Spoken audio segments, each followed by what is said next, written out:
I am really, really excited to bring the first gentleman onto the stage, the chair of the People's Party. Now, we all know the two big parties in this country, the Democrats and the Republicans, have a stranglehold on U.S. politics. It is very hard for new ideas, new voices, new people to come in and exert some kind of influence. They are holding third parties back.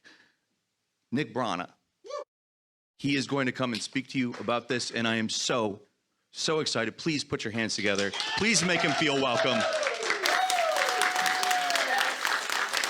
Very excited.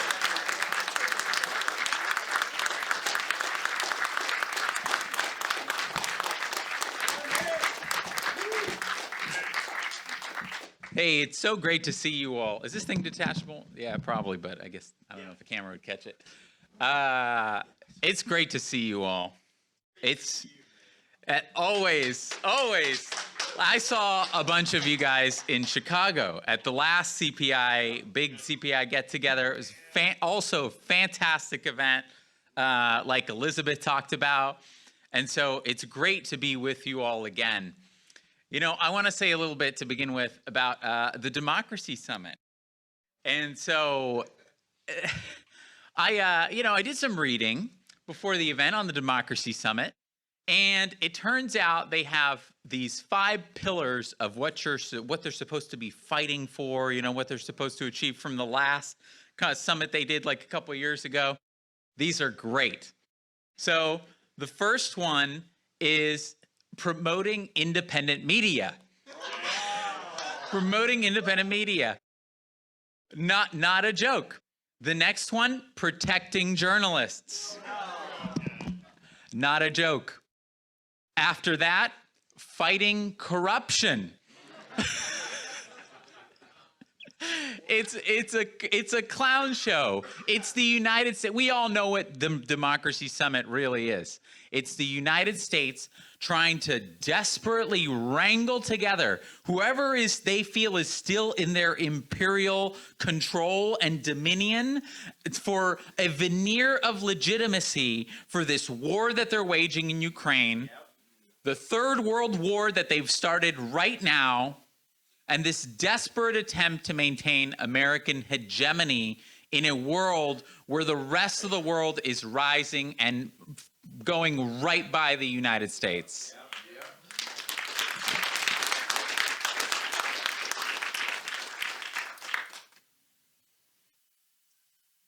I want to tell you something else too. So, and I think you'll find this pretty interesting. So, in case anybody didn't know, CPI and everybody here, we are very much on the radars of the security state, of the intelligence agencies, of everybody who is trying to suppress us. And I'm gonna tell you just how much so. So, few days before this gathering, I got an email from none other than Homeland Security. That's right. And they wanted to know where the event was going to be. And this was right after I published my tweet saying that I was going to be there. That's right, not a joke. I'll show it to you later. And so this was a message. It was a message. We know you're going. We know what's going to happen. And we have our eye on you. And that's how threatened they are. And they should be threatened because they know that they don't have a public mandate, a popular mandate. They know that the people aren't with them.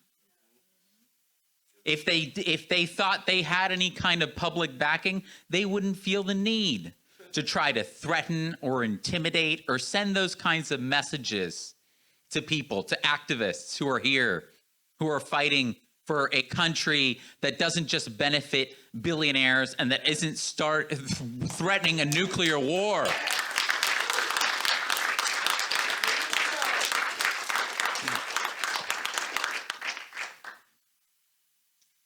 So just about a month ago, we organized another event that was very much on their radar. Elizabeth shouted it out. Many others, Rage Against the War Machine.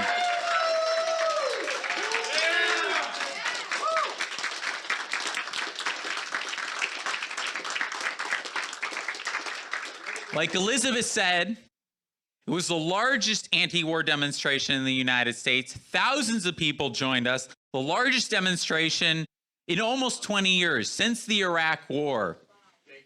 Incredible.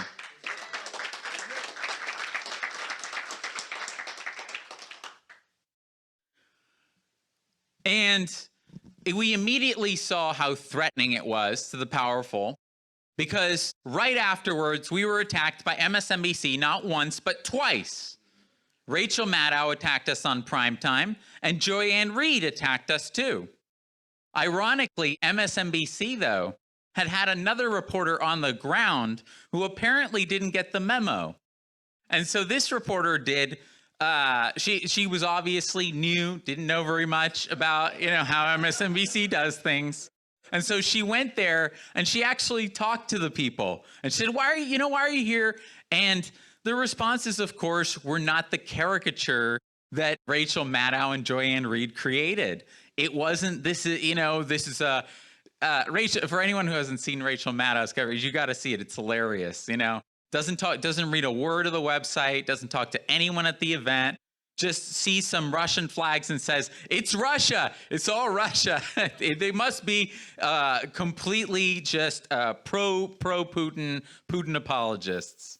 Well, this other journalist that they sent, she actually talked to people who were at the rally, and they said completely unreasonable things like, we got problems in our communities.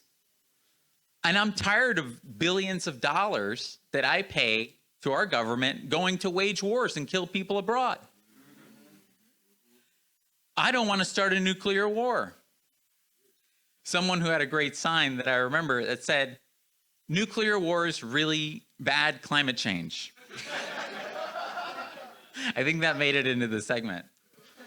Another one, Joe Biden is the Nord Stream bomber. That made it into two of them. And we all know, like Arland was talking about, they've changed their story already on what happened with Nord Stream because they're reeling, they're reeling. So now we're supposed to believe that the Ukrainian Justice League, blew up the Nord Stream pipeline. Just these rogue Ukrainians that, went and destroyed it, that have the ability, they have this military grade explosives, and they made it to the bottom of the Baltic. But this is the level of the stupidity that they want us to believe, just like they want us to believe that Russia's actual aim here is that, if we don't stop Putin and Russia in Ukraine, then they're going to be rolling through Berlin and Paris and Brussels right after that, and then they're going to cross the Atlantic and they're going to be in New York and Kansas City and Cleveland, Missouri. This is the level of stupidity, though, that they expect us to believe, and the corporate media regurgitates it, no matter how dumb it is, no matter what kind of lack of factual basis it might have. And that's why we're really at a point of a crossroads in this country, like Scott was saying. And I think shout out to Scott, because Scott is an incredible champion for all of these issues, and he has been for decades. And he gets smeared and attacked in so many different ways. The way he stood up to the Bush administration and the media during the run-up to the Iraq War and tried to stop that war, the way he's tried to stop this war, the way he participated in trying to denuclearize the world, everything that he's done, the treaties that have now been undone.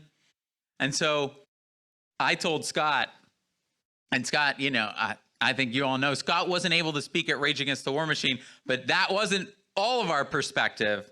I certainly wanted Scott there. That's right. But that's a testament to Scott's character, is because Scott knew that in order for the rally to continue and for the cause, he needed to step back. And he did. And that's not something that we wanted, but I've talked to Scott and I told him, we are right there with you for organizing in Central Park in June of next year. 1 million people in Central Park.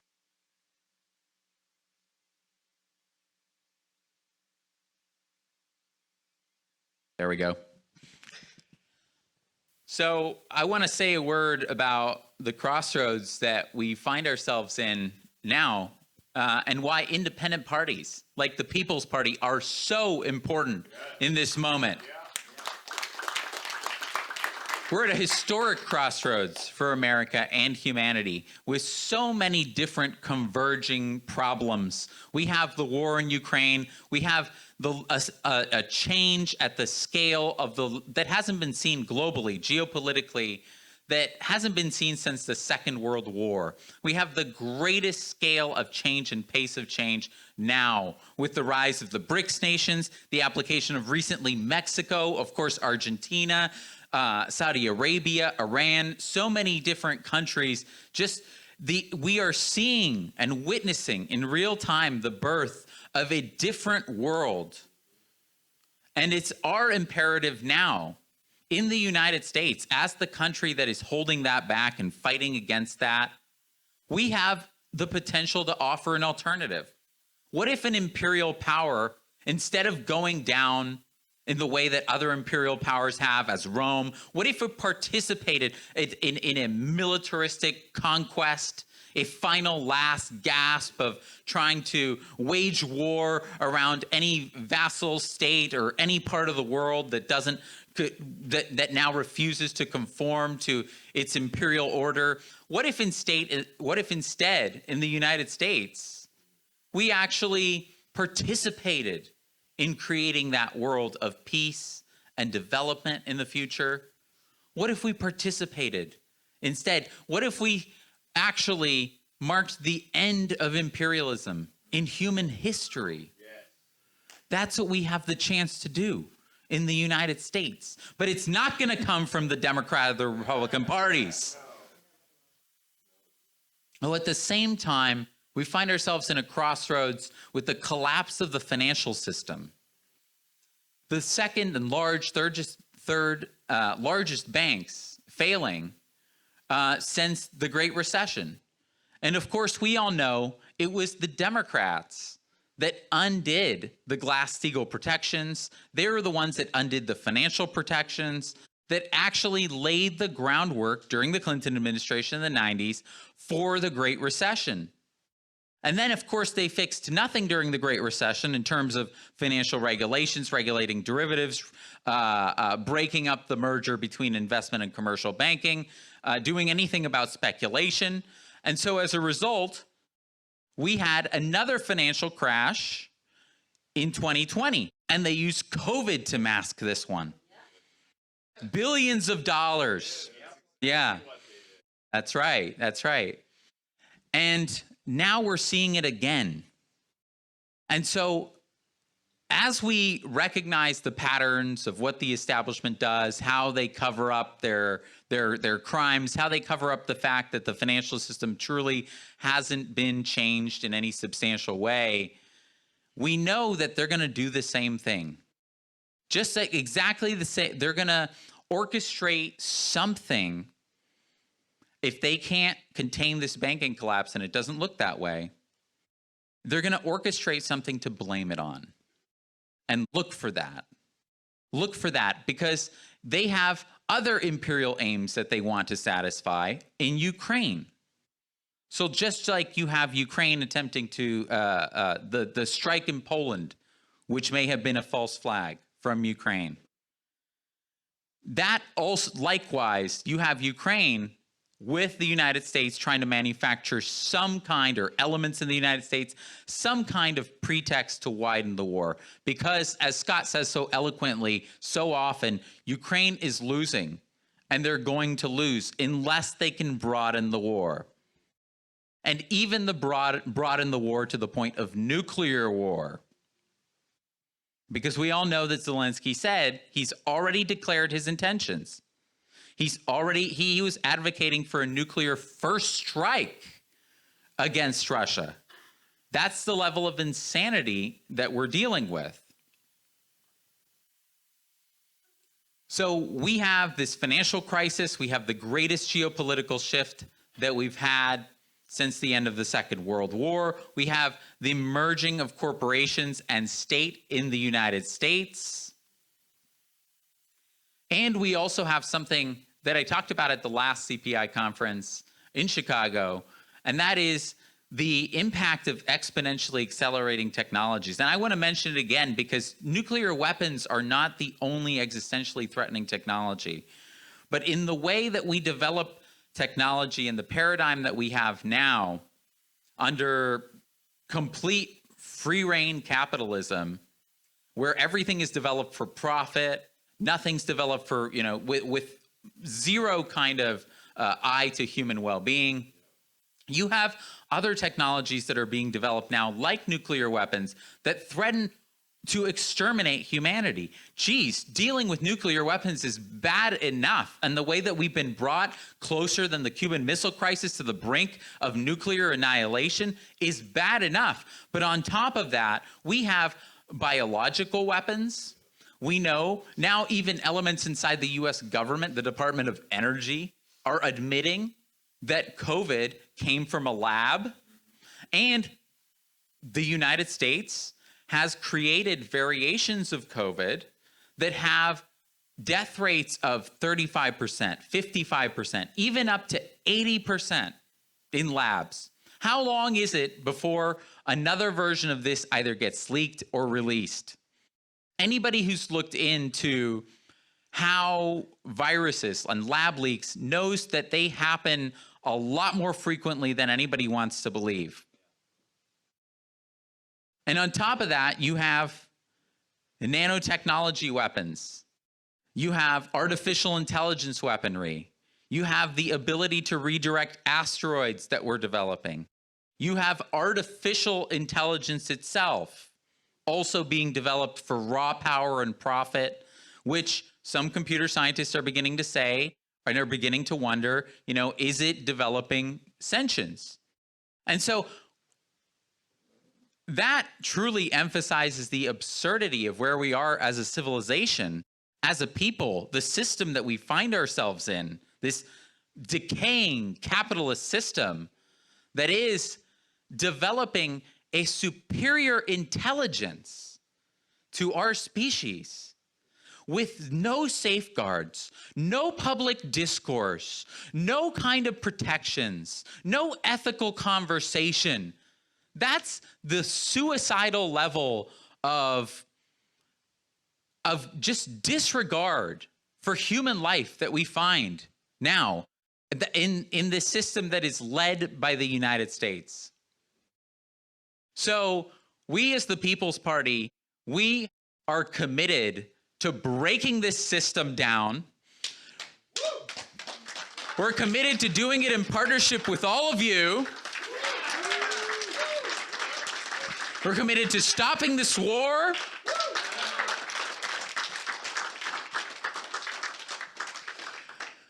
Because as I reflect on what we accomplished at Rage Against the War Machine, at the Lincoln Memorial, in that historic location, it was a great achievement that we brought out thousands of people to protest the war machine right here in the heart of the empire. And I know it's encouraging people abroad in Germany, where 50,000 people came out the next week. And we're building this international opposition to NATO, working with the protest movements in those countries. But as I reflect on Rage Against the War Machine, the thing that I'm most proud of is something that I think that CPI also embodies, and that is that we brought together people from across the political spectrum. We brought together people from left to right.